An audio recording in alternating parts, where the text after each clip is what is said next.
Hello everyone, welcome back in your computer lecture. Today we are going to learn Visual Basic Control Structure, which is your chapter 10.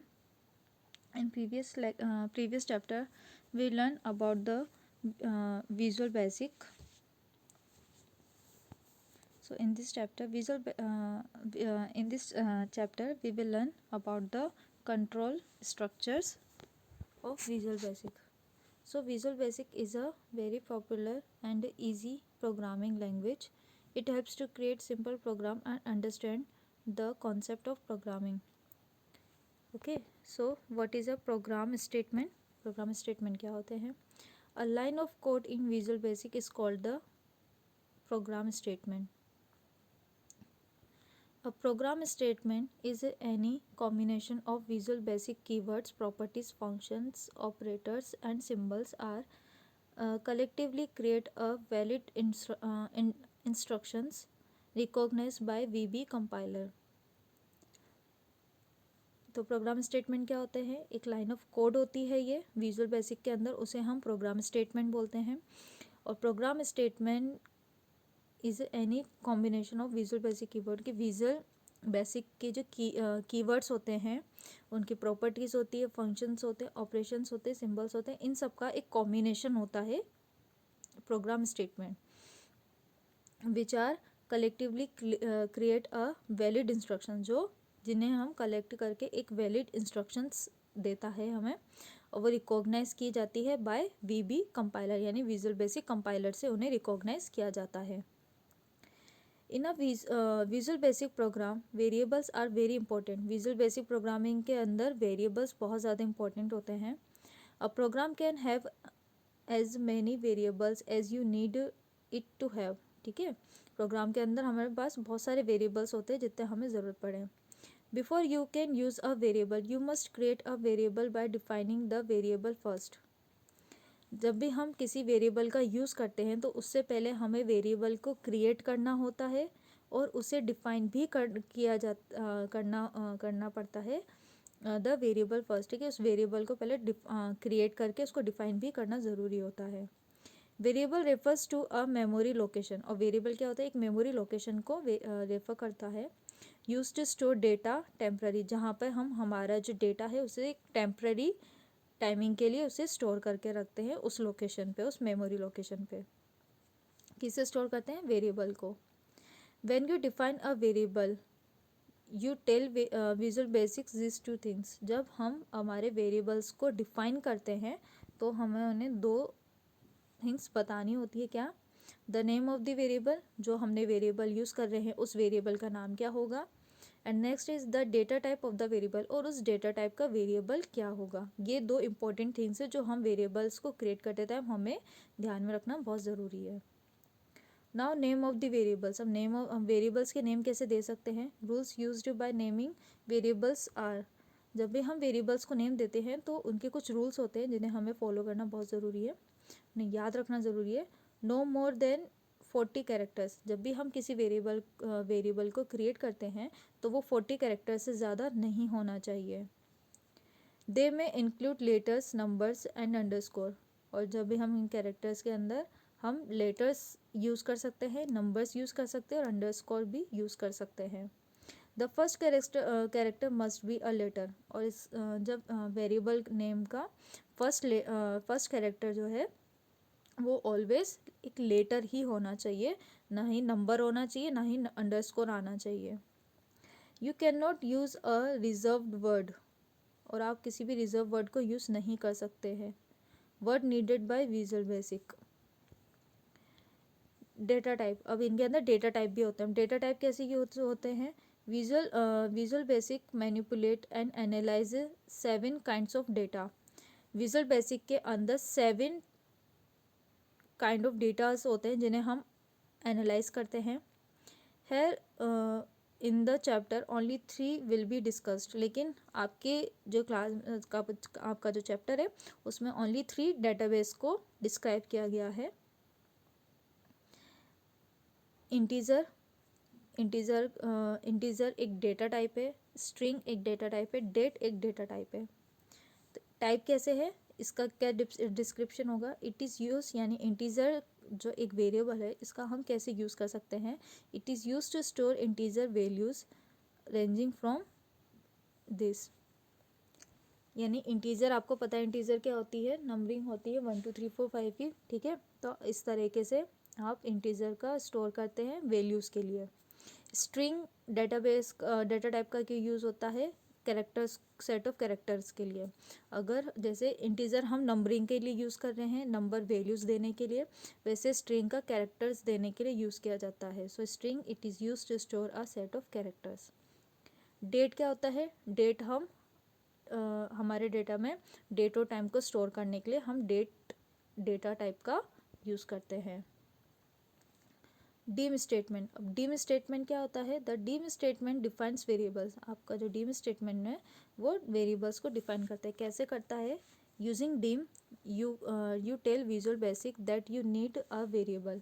जब आप deem का use करते हैं, DIM ये एक word है जिसका यूज़ होता है विजुअल बेसिक के अंदर। ये विजुअल बेसिक जब हम डीम का यूज़ करते हैं तो ये विजुअल बेसिक को बताता है कि हमें वेरिएबल की नीड है।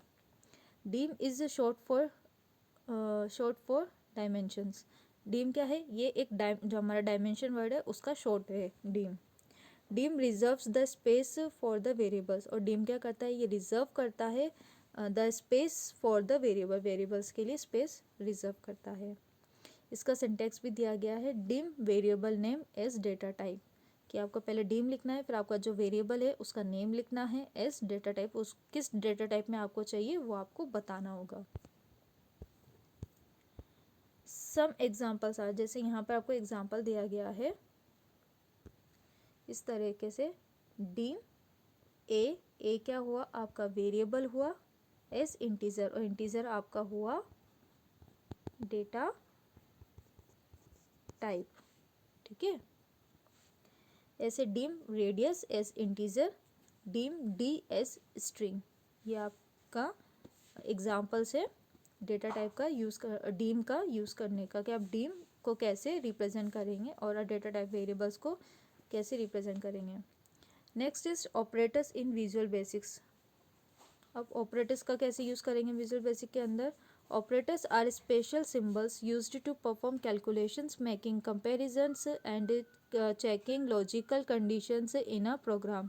ऑपरेटर्स का कैसे होता है, ऑपरेटर्स आर स्पेशल सिम्बल, तो ऑपरेटर्स क्या होता है, ये स्पेशल सिम्बल्स होते हैं। सिम्बल्स ऑपरेटर्स जैसे जैसे plus minus divide sign multiplication का, तो ये कुछ सिम्बल्स होते हैं जिनका हम ऑपरेटर्स में यूज़ करते हैं, ये ऑपरेटर्स कहलाते हैं। टू परफॉर्म कैलकुलेशंस यूज़ करने के लिए, परफॉर्म करने के लिए हम यूज़ करते हैं। मेकिंग कंपैरिजन करने के लिए। Checking logical conditions in a program. For example, plus operator is use to add two data items and greater than operator is used to compare two values, ठीक है। प्लस ऑपरेटर का कैसे use होता है, operator जैसे plus दिया गया है यहाँ पर, एरिथमेटिक ऑपरेटर, अगर हम एरिथमेटिक ऑपरेटर करते हैं तो उसका कैसे यूज़ में आता है, this operators are used for arithmetic operator, ठीक है, अरिथमेटिक ऑपरेटर के लिए यूज़ किया जाता है। कैसे, कि आपका जो प्लस ऑपरेटर है, एग्जाम्पल दिया गया है जैसे नेट प्लस डिस्क हो गया, ठीक है, ये क्या कर रहा है, ऐड टू वैल्यू, ये टू वैल्यूज़ को ऐड कर रहा है। वैसे ये जो माइनस है ये आपकी प्राइस को कर रहा है कि आपकी प्राइस इतनी होगी, subtract one value from another, ठीक है। डिवाइड का हो रहा है तो टोटल मल्टीप्लाई फैक्ट, तो ये multiples two value, two values को मल्टीप्लाई कर रहा है। फ्लैश का है टेक्स्ट एडजस्ट, तो ये कह रहा है divide on value another value, ये दो वैल्यूज़ को डिवाइड कर रहा है। एडजस्ट 3, तो ये rise a value of a power, ये क्या कर रहा है, आपकी जो पावर है उसको राइज कर रहा है, बढ़ा रहा है। एंड और प्लस, नेम 1 एंड नेम 2, ये क्या कर रहा है, कॉन्टिनेंट्स टू स्ट्रिंग्स को कॉन्टिनेंट कर रहा है। नेक्स्ट इज रिलेशन यानी कि कंडीशनल ऑपरेटर, ये क्या होते हैं, this operators are use to compare two values, relational operators को टू वैल्यूज़ को कंपेयर करने के लिए यूज़ किया जाता है। This operators compare the values and return the true and false as result, ये दो वैल्यूज़ को कंपेयर करता है और रिटर्न में आपको जो रिजल्ट है वो ट्रू या फॉल्स में रिजल्ट देता है। कैसे देता है, जैसे कि आपका ऑपरेटर हुआ ग्रेटर देन का, ठीक है। तो ग्रेटर देन का क्या डिस्क्रिप्शन हुआ, यानी ग्रेटर देन जो साइन है ऑपरेटर है, इसका क्या यूज़ हुआ, ये यूज़ किया जाता है to check whether a number is greater than other or not, कि ये दूसरे नंबर से बड़ा है या नहीं। एग्जाम्पल दिया है आपको 5 इज़ ग्रेटर देन 4, तो आपका रिजल्ट आएगा ट्रू। ओके, लेस का सेम होगा। लेस देन का जो ऑपरेटर है हम इसलिए यूज़ करते हैं कि लेस देन जो नंबर है वो लेस है या नहीं दूसरे नंबर से, तो अगर है तो वो ट्रू आंसर आ जाएगा। इक्वल साइन है, इक्वल टू किस लिए यूज़ करते हैं, checks whether the number is equal to the other or not, कि दूसरे नंबर से हमने जो नंबर यूज़ किया है वो दोनों नंबर एक दूसरे के इक्वल है या नहीं है। अगर जैसे एग्जांपल दिया है, अगर ये इक्वल नहीं है तो आंसर में आपके पास रिजल्ट क्या आएगा, फॉल्स। अब greater than and equal to sign जब हम टुगेदर इन दोनों ऑपरेटर्स को यूज़ करते हैं तो इसका मतलब होता है checks whether a number is greater than or equal to other or not, कि हम जो भी नंबर हमने टाइप किया है जो टू नंबर से वो एक या तो ग्रेटर होने चाहिए या इक्वल होने चाहिए। अगर ये दोनों कंडीशन ट्रू होती है तो हमारे पास रिजल्ट आता है ट्रू। वैसे ही less than and equal to sign का हम यूज़ करते हैं ऑपरेटर का। अब लास्ट ऑपरेटर आता है नॉट इक्वल टू। अगर हमें नॉट इक्वल टू डिफाइन करना है तो हमें less than and greater than operators को साथ में यूज़ करना होता है।